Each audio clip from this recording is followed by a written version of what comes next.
안녕하세요. 반갑습니다. 네, 반갑습니다. 정말 오랜만에 알쓸건축 촬영을 하는데요.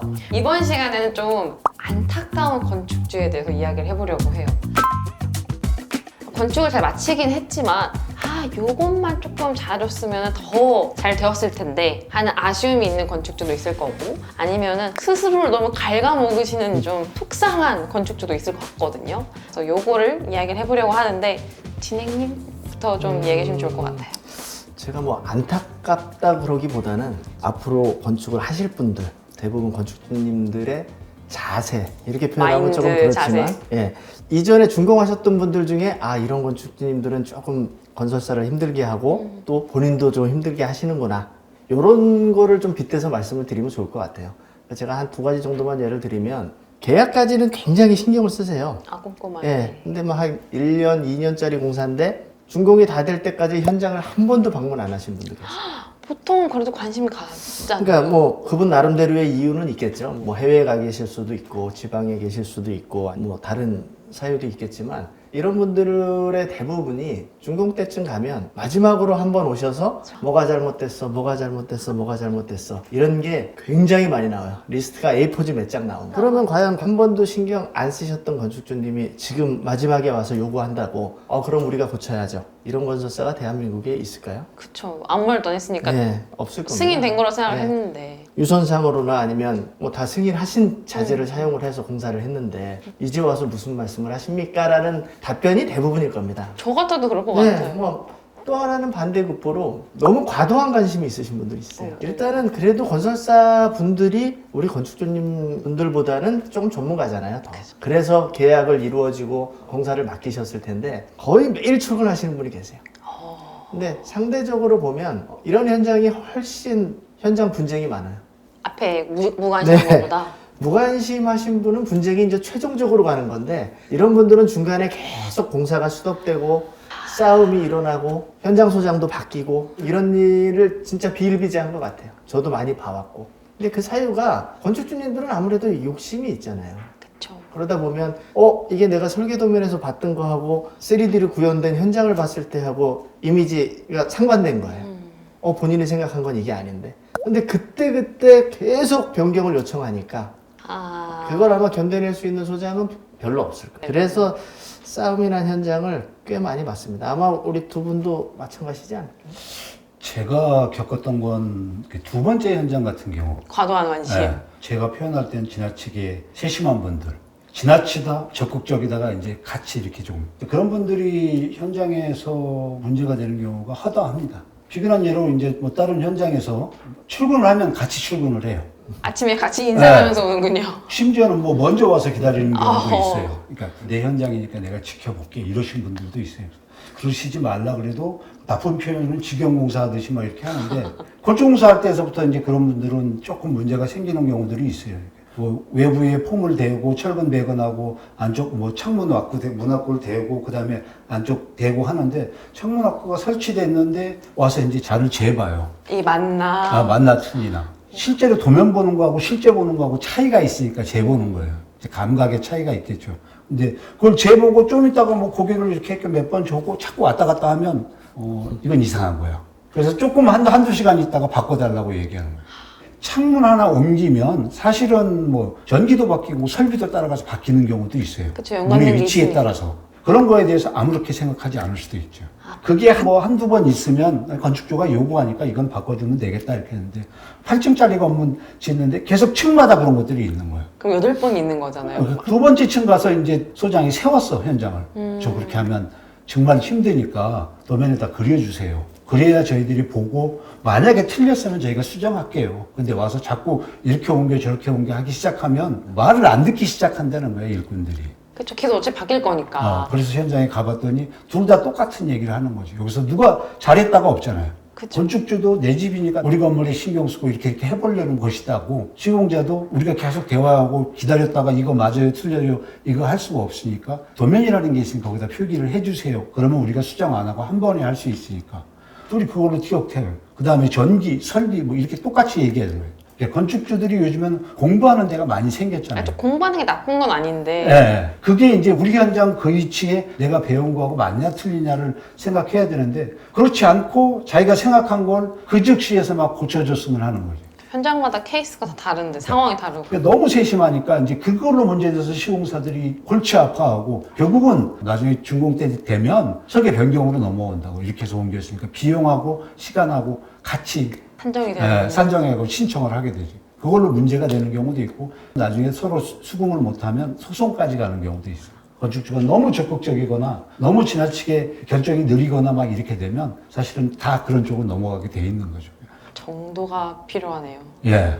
방금 말씀하신 것 중에 판단이라는 말씀을 하셨는데 사실은 건축수로서 해야 되는 업무가 있는 거고 건설사로서 해야 되는 업무가 있잖아요. 근데 우리 선생님이 예를 들어서 건축주님이에요. 그러면 화장실 도기, 타일, 돌 다 누가 결정해요? 제가 결정해요. 당연한 거죠. 제 건물이니까. 네, 건설사도 그걸 알고 있어서 건축주님한테 시기에 맞게 빨리 선정해 주십시오라는 요청을 드릴 거예요. 근데 대부분 건축주님들이 그 시기에 정확히 결정해 주시는 분들이 생각보다 많지 않아요. 생각도 많고 오늘은 논현동 갔다가 내일은 을지로 갔다가 이러면서 실질적으로 현장은 공정이 계속 맞물려 가는 거잖아요. 근데 어느 한 공정이 안 되면 다른 거 하면 되지 이렇지가 않아요, 사실은. 제가 볼 땐 그것 때문에 공사가 지체되는 경우가 너무 많고 근데 그것 때문에 지체가 됐다는 걸 대부분 건축주님들은 인정을 안 하세요.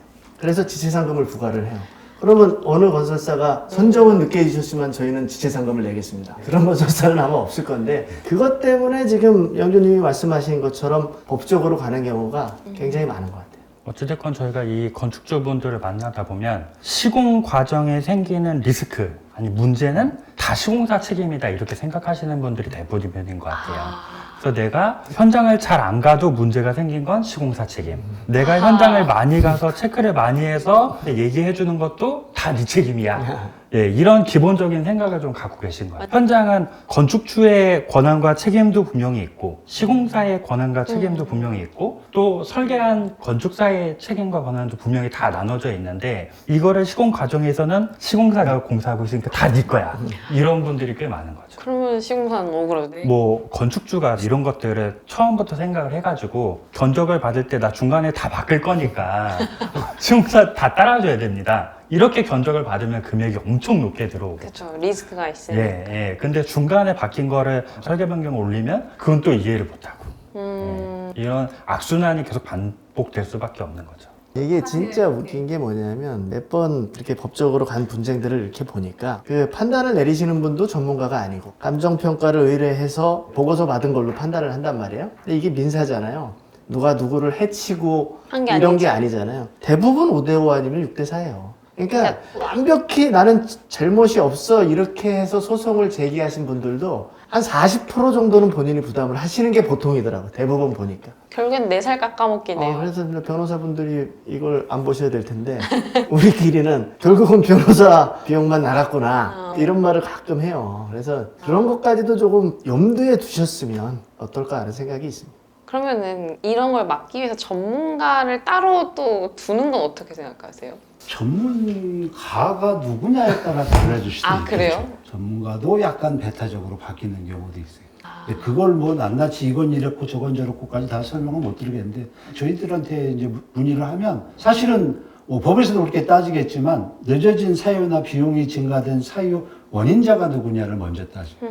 그래서 만약에 건축주가 조금 늦게 했다든가 뭐 잘못했다 그러면 이건 건축주가 부담하셔야 됩니다. 그다음에 시공자가 작업을 잘못해놔서 다시 하는 작업이라든가 기간이 늘어났다든가 이러면 100% 이제 시공자 쪽으로 해서 반중재하듯이 그걸 이제 공평하게 할 수 있는 전문가가 누구냐 이렇게 되는 거지. 지나치게 건축주 편에 있으면 이 사람은 계속 싸움을 일으키는 불쏘시개만 되는 거잖아요. 그래서 그런 건 약간 공정성을 가진 전문가가 있기는 있어야 돼요. 그걸 누굴 택할 거냐는 건축주가 택해야 되겠죠. 그것도. 저 같은 경우에는 별도의 이제 PM이라고 하죠. 이제 사업 관리자를 뒀는데 이분이 시공사의 하도급까지 선정하는 거를 관여를 하는 거예요. 뭐 기술력의 차이다, 아니면 뭐 다른 이유를 뭐 들기도 하셨지만 결론적으로는 자기가 아는 사람을 이 현장에 끌어들이고 그러다 보니까 현장 소장은 관리가 안 되고 품질은 점점 낮아지고 이런 경우들이 사실 조금 많이 봤습니다, 저는. 그러면 이건 건축주가 관리자를 잘못 선정해서 생긴 일인 거네요. 약간 객관적인 관리자를 두는 거는 좋다고 봐요. 음. 누구 편에 기울어지지 않고. 근데 건축주분이 선정한 관리자는 대부분 건축주분 지인, 아니면 뭐 사돈의 팔촌, 건설회사에 좀 근무했던 친구의 친구, 이러신 분들은 본인이 일하고 있다는 걸 일단은 어필을 해야 되잖아요. 아. 본인도 급여를 받든지 아니면 뭐 얼마에 계약을 했는지 모르지만. 근데 아마 제가 볼 때는 건설사가 평균 이상으로 공사를 해도 문제점이 나올걸요? 건축주분한테 가서 건설사가 너무 일을 잘하고 있습니다, 이렇게 얘기하기는 조금 그렇잖아요. 나도 월급 받는데. 약간 그렇지 않을까요? 그럼 어떻게 보면은 조용한 현장에 잘 되고 있는 현장일 수가 있겠네요. 그건 뭐 큰 문제가 제가 볼 없는. 때는 당연하신 말씀 같아요. 대부분 잘 되는 현장은 크게 시끄럽지 않은 것 같아요. 뭐 관심이 없어서 조용한 현장도 있겠지만 이제 대부분의 현장들을 보면 문제점이 발생하는데 조용히 끝난다는 거죠. 더 커지기 전에. 네. 그래서 아까 했던 얘기들 중에도 이제 뭐 결정해야 될 순간들 건축주들이 그때는 적극적으로 좀 해줬으면 좋겠고, 일반 공정회의든 뭐 특별 공정회의든 할 때 참여를 해서 지나간 상황이나 현재 상황을 파악하고 그렇게 같이 넘어갔으면 좋겠지. 근데 이게 나는 전문가가 아니니까 그런데 참여하더라도 못 알아들으니까 좀 더 벽을 치고 나를 세워서 응할 수 있잖아요. 저는 경기도에서 이제 건축주가 이제 그렇게 자세가 괜찮으신 분이 있어요. 정원 원장님, 사모님인데 현장에 대해서 잘 모르잖아요. 그러니까 잘 모르시더라도 꼭 참석하고 그분은 끝나면 모르면 물어봐요. 이거 아까 얘기했는데 무슨 얘기인지 잘 모르겠다. 이제 저나 이제 누구한테 물어보겠죠. 물어보고 이제 자기가 선택을 할 때 꼭 뭐 얘기를 듣고 얘기를 하죠. 그래요. 이렇게 그냥 딱 끝나는 게 아니라 땅도 굉장히 어려운 땅을 샀어요. 그분이. 네, 위치는 되게 좋은데 지질 조건이 많이 안 좋아. 기간도 막 지금 늘어나고 있는데 이제 정확하게 서로들 어필을 해줘야죠. 왜 늘어나고 있는 거지, 왜 안 되고 있는 거지. 땅도 안 좋은 데다가 민원이 있어서 지금 하루에 하는 양이 요 정도밖에 안 된다. 그건 조금 이해를 해줬으면 좋겠다. 서로 이렇게 회의나 공론화 시키고 설명을 해야 되는데 그분들은 이제 몇 번 설명을 했더니 조금 알아들어요. 건설 용어나 진행 절차를 잘 이해를 못하면 거꾸로 문자를 보내시거나 아니면 별도로 설명을 좀 해달라고 해서 설명을 듣고 그런다고. 왜 그렇게 됐는지를 알고 싶어 하고 자세가 저는 그런 게 더 좋다고 봐요. 불편한 게 아니라 자기가 모르는 거 물어보고 어떻게 할 거냐, 어떻게 하겠다, 뭐 이런 계획들이 조금 세워지고 가면 자기가 현장 관할하는 데는 충분히 여유 있게 할 수 있죠. 너무 어렵게만 생각 안 하셔도 될 것 같아요. 자기가 조금만 더 관심을 보인다면 충분히 쉽게 갈 수 있습니다. 제 생각엔 그래요. 그 소규모 건축물을 건축을 할 때 대부분 감리자가 설계자하고 동일해요.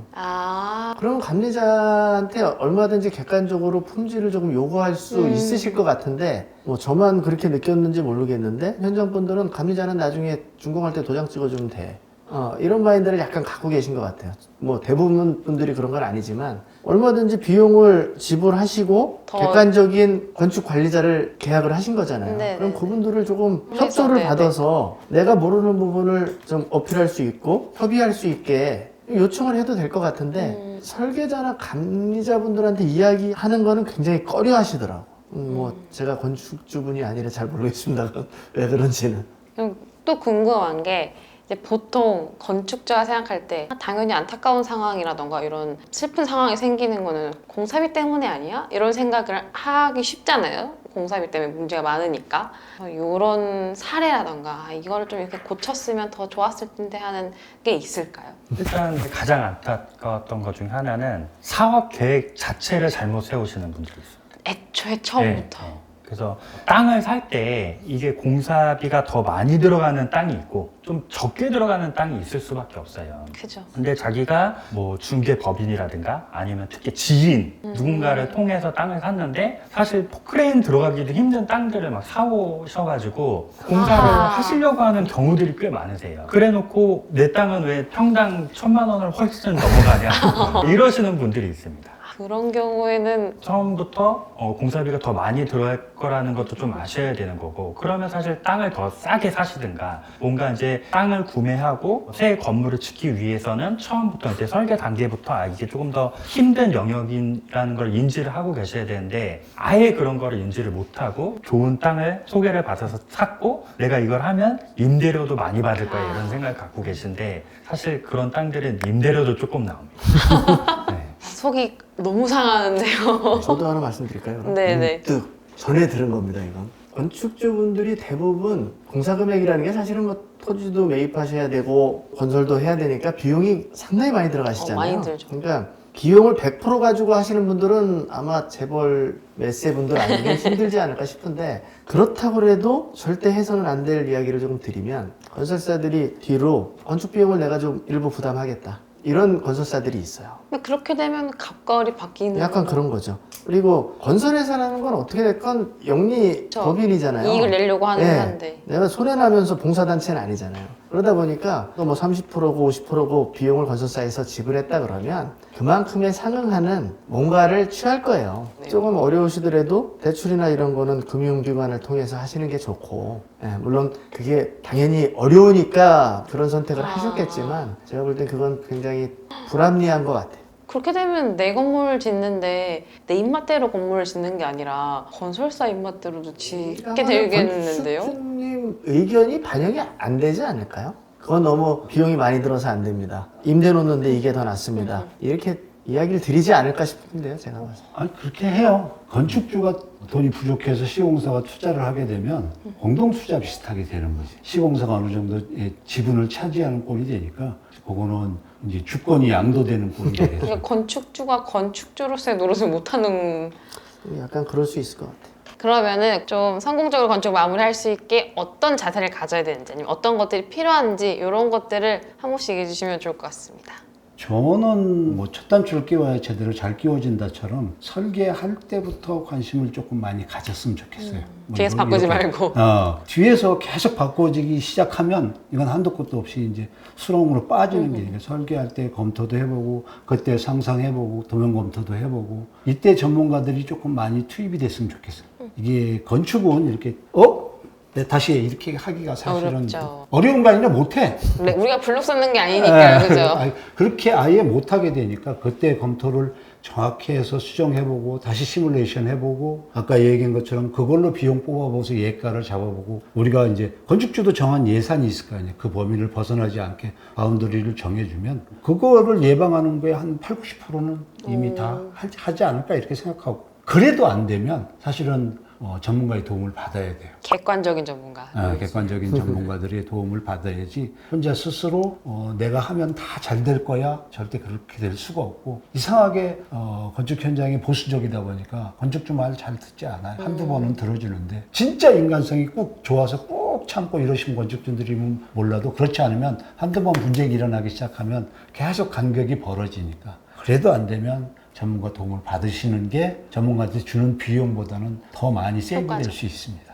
적정하다는 게 제일 힘든 것 같아요. 그렇죠. 비용도 마찬가지고 기간도 마찬가지고 지식도 마찬가지고, 적정한 건축주로서의 범위가 있고 건설사가 가져야 될 범위가 있을 건데, 비용만 말씀을 드리면 범위가 적정선이 한 100 정도라 그러면 건축주분들은 110에는 절대 일을 안 줘요. 그건 누구도 마찬가지일 거예요, 아마. 근데 그렇죠. 80에 일을 주시려고 그래. 근데 결국은 100 언저리에서 끝나요, 대부분이. 평균적으로 보면 또 그렇게 된다는 거죠. 수십 개 현장을 관리를 해보니까 그렇게 낮게 계약해서 처음에는 나는 너무 계약을 싸게 잘했어 라고 생각을 하시겠지만, 나중에 보면 적정선에서 많이 벗어난 단가 밑으로 계약을 하셨다고 그 금액에 끝나는 현장은 제가 한 번도 못 봤습니다. 아까도 말씀드렸듯이 건설사가 봉사단체가 아닌데, 그러니까 처음부터 차라리 적정선 언저리에서 계약을 하시고 내가 주장할 수 있는 걸 주장을 하시고, 그러면 건설사도 아마 대부분의 무리한 사항이 아니라면 동의를 하고 수정을 하고 반영을 하고 이러지 않을까 싶습니다. 저희가 이제 이런 촬영들을 여러 가지를 하고 또 현장도 나가보고 했었는데요. 사실 제가 생각했을 때 여태까지 한 촬영 중에 제일 조금 어려운 주제로 저는 그쵸. 생각이 듭니다. 네. 건축주가 해야 할 일이니까 이제 어려운 거지. 맞습니다. 네. 그래서 제가 생각했을 때 사실 건축주가 해야 되는 일 간단하게 생각하는 건 예산의 문제이고 그 다음은 시공사가 책임져야 되는 범위, 내가 정확히 어디까지 할 건지, 그리고 이 시공 과정 중에 건축사가 어디까지 서포트를 해줄 건지에 대해서 명확히 좀 구분을 지어놓고 시공을 시작하는 게 맞겠다. 제가 생각했을 땐 그렇습니다. 이렇게 정리를 하니까 건축주가 자신의 역할을 잘 수행하는 게 진짜 중요하구나. 중요하고 쉽지 않아. 네, 쉽지 않지만 꼭 해야 되는 일이구나. 이런 게 너무 체감이 잘 됐고 다음에 또 재밌는 주제로 찾아뵙도록 하겠습니다. 어렵지 않은 걸로. 알겠습니다. 감사합니다. 네, 수고했습니다. 나 스스로 체감한 거 하나 얘기해도 돼요? 네네네. 또 이사 가면서 인테리어를 맡겼거든요. 네네네. 동네 인테리어 하는 샵에다 맡겼는데 저 견적서 뭐 몇백억짜리도 보고 막 이렇게 조정해 뭐 시공사들 이거 틀렸어 막 이렇게 하는데 그 인테리어 샵 사모님이 하는 말에 한마디도 대꾸도 못해. 이 사람이 틀리게 얘기해도 이게 건축주가 된다는 게 그쵸. 이게 만만한 게 아니에요. 힘들어요. 네, 그리고 이 상대방을 내가 이겨버리고 싶은데 그건 또 아닌 것 같기도 하고 사장님 이게 아니고요. 제가 원하는 거는 막 이렇게 얘기를 해도 거기서 막 뭉개고 나온다고. 이런 일들이 현장에서 건축주들이 몇 개월 동안 계속 일어나는 거니까 지금 두 가지 얘기, 세 가지 얘기를 정리해서 하기란 그렇게 만만치 어렵죠. 않을 거예요. 나도 해보니까 어렵더라. 어렵더라.